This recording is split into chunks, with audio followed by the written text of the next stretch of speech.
La primera pregunta con la que quiero arrancar, no me tienen que levantar la mano, pero respóndanselo ustedes y también a los periodistas que están en la sala de periodismo viendo esta conferencia. ¿Cuántos de ustedes aquí saben lo que es el Foro de Sao Paulo?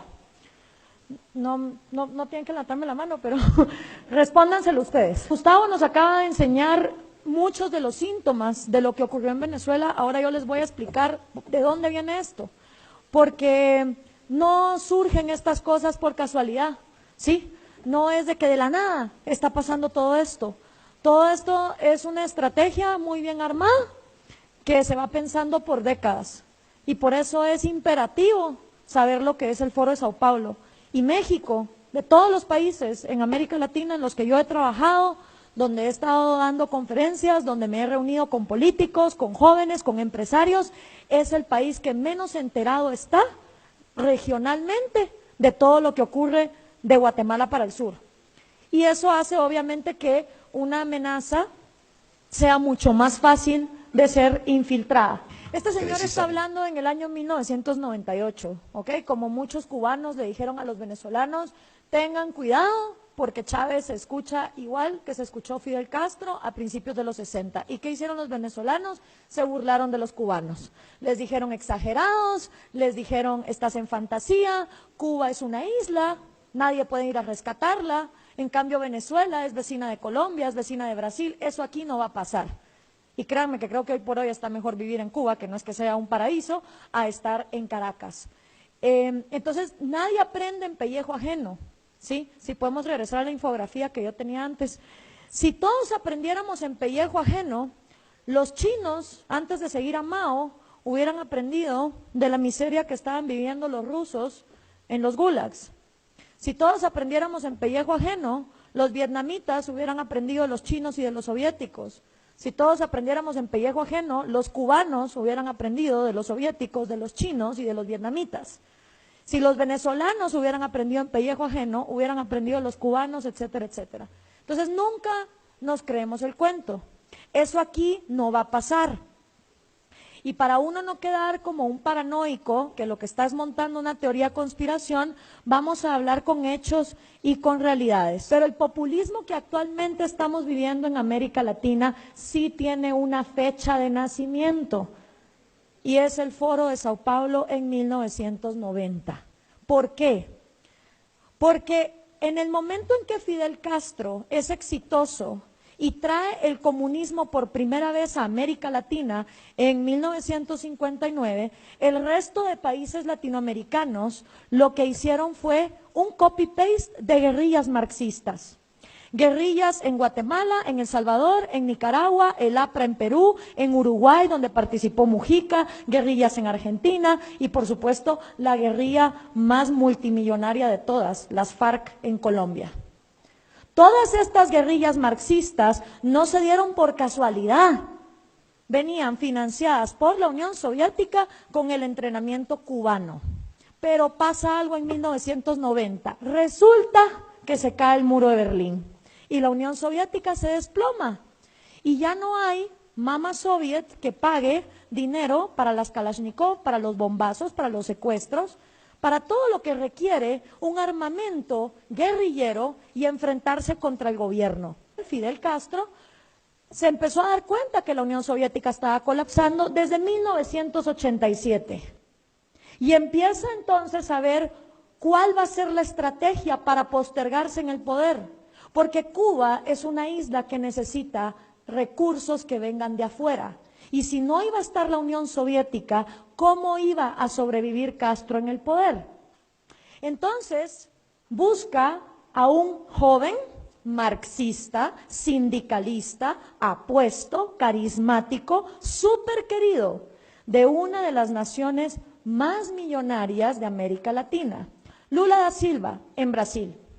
Y le dice, oye Lula, aquí va a haber un problema, porque la Unión Soviética va a colapsar. ¿Cómo vamos a hacer para seguir llegando al poder? Y organizan en el año 1990 en Sao Paulo, Brasil, el primer foro de Sao Paulo. Y en ese primer foro de Sao Paulo asisten todos los partidos comunistas, todos los guerrilleros marxistas, todos los sindicalistas de izquierda de la región latinoamericana. ¿Qué significaba esto? Que si tú eras comunista, en lugar de agarrar un fusil e irte a la montaña, podías formar tu partido, presentarte a elecciones y que la gente te votara. Hay un pequeñito problema. ¿Cómo hacemos para que la gente vote por comunismo en pleno año 90, cuando acaba de desplomarse el muro de Berlín y estamos descubriendo que 100 millones de seres humanos han muerto víctimas del comunismo? Está un poquito jodido vender esa idea cuando tanta gente ha muerto. Entonces había que encontrar una manera de manipular la democracia para poder llegar al poder. Aquí la lucha no es violenta, no se trata de andar matando gente, ni de irse al monte en una guerrilla. Aquí de lo que se trata es de hegemonía cultural, o sea, lavar cabezas. Lo que tienen que hacer los comunistas es lavar cerebros. ¿Lavarlos dónde? En el cine, en el teatro, en la música, en la escuela, en la iglesia, en la casa, en la familia, en las conversaciones, en las tertulias, en los clubes de lectura, en lo que se lee. Y esa hegemonía cultural gramsciana es la que agarra el Foro de Sao Paulo en 1990 para manipular la democracia. Y ahí es donde el populismo, es decir, hablar de cosas gratis, cuando gratis no hay nada en esta vida, alguien lo tiene que producir, hasta el día que no se empiecen a crecer hospitales en los árboles, ¿sí? Dividir a la sociedad con odio, acabar con las instituciones y todo el manual que ya don Gustavo nos habló. El Foro de Sao Paulo se reúne todos los años, desde el año 90. La última vez que se reunió en México fue en el año 2012.